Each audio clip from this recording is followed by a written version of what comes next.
है क्या होती है इकोनॉमी। इकोनॉमी मीन्स अर्थव्यवस्था। अर्थव्यवस्था क्या है ये अर्थव्यवस्था। अर्थ, अर्थ मतलब धन, मनी।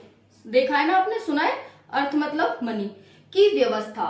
तो अर्थव्यवस्था क्या है, जिस ऐसी व्यवस्था जिसमें हम धन की व्यवस्था करते हैं।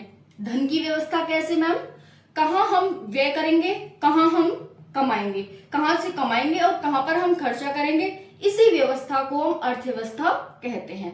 क्लियर हो गया। अर्थव्यवस्था जो टर्म है समझ आ गई।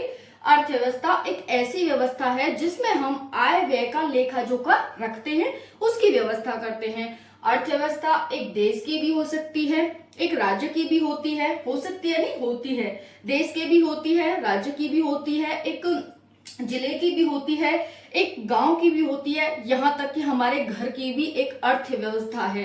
पापा की इनकम आएगी इस तारीख को, तो ये पैसे पढ़ाई में जाएंगे, ये पैसे ट्यूशन फीस में जाएंगे, इनसे कपड़े खरीदे जाएंगे, इनसे किचन का खाने पीने का सामान आएगा, ये सब आएगा।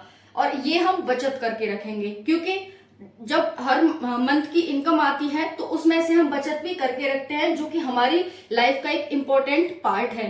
अगर हम बचत नहीं करेंगे तो हम एक तरह से क्या हो जाएंगे, मतलब बहुत बेकार है, फिर कोई काम के नहीं है, हम बचत नहीं कर रहे। क्योंकि आज हमने कमाया, आज खा लिया, कल का क्या, कल भूकंप आया, कोई कोरोना जैसी बीमारी, कोई और बीमारी आई, क्योंकि हमें पता तो है नहीं हमें, लेकिन ये पता है कि इन्वायरमेंट चेंज हो रहा है तो कुछ भी हो सकता है। बाढ़, तूफान, आंधी, भूकंप या फिर कोई बीमारी आ सकती है कभी भी, कोई भी इसकी सिक्योरिटी नहीं है कि हाँ हम सेफ हैं। तो इसके लिए हमें बचत करके रखनी होगी। चलिए ये तो हो गया, इतना अर्थव्यवस्था क्या है समझ आ गई।